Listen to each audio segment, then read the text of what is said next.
Avant de partager votre document Excel, il est conseillé de vérifier si celui-ci peut contenir différents problèmes.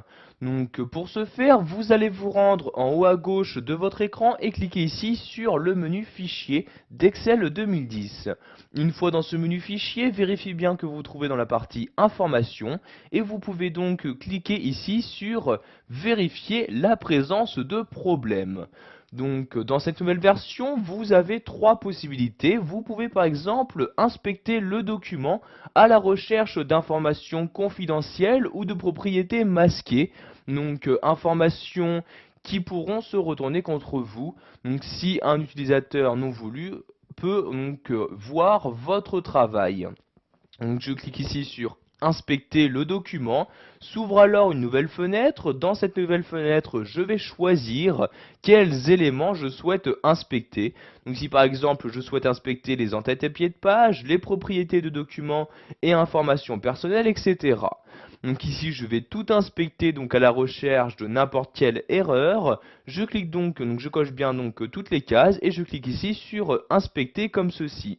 Donc une fois l'inspection terminée, vous avez cette nouvelle fenêtre qui vous affiche donc les problèmes rencontrés.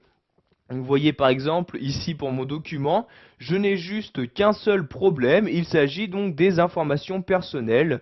En effet, j'ai par exemple ici rentré donc mon nom et mon prénom en tant qu'auteur. Donc pour assurer au mieux le partage, je vais choisir de supprimer ces différentes informations.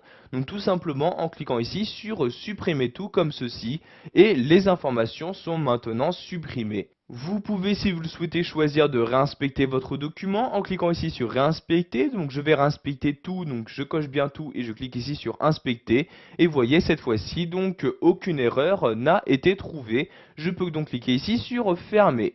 Donc nous allons maintenant recliquer ici sur vérifier la présence de problèmes et nous allons vérifier maintenant l'accessibilité de notre document donc pour les personnes handicapées qui pourraient avoir des difficultés donc à le lire.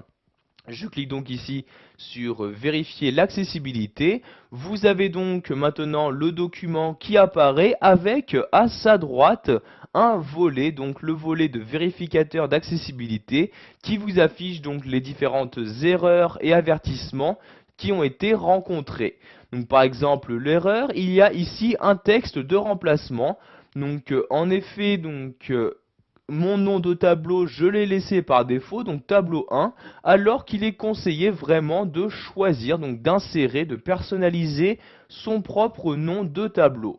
Donc ici, vous voyez, je sélectionne le tableau, il s'agit de ce tableau-là. Donc pour modifier son nom, je clique ici sur création. Et ici, à la place de tableau 1, je vais par exemple mettre comme ceci, donc mon tableau de cette manière. Puis j'appuie sur la touche entrée de mon clavier comme ceci, donc pour y apporter les différentes modifications. Donc vous avez également différents avertissements, donc moins graves qu'une erreur. Donc par exemple ici, les noms de feuilles qui n'ont pas été changés, etc. Donc je vais maintenant fermer ce vérificateur en cliquant ici sur la croix comme ceci. Donc pour finir, je vais retourner ici dans le menu Fichier et cliquer de nouveau sur Vérifier la présence de problèmes. Et nous allons maintenant voir qu'il est possible également de vérifier la compatibilité de votre travail réalisé sur Excel 2010 par rapport aux versions antérieures d'Excel, comme Excel 2000, 2003 ou encore 2007. En effet, cette nouvelle version d'Excel contient de nouvelles fonctionnalités qui ne seront pas forcément compatibles avec ces autres versions.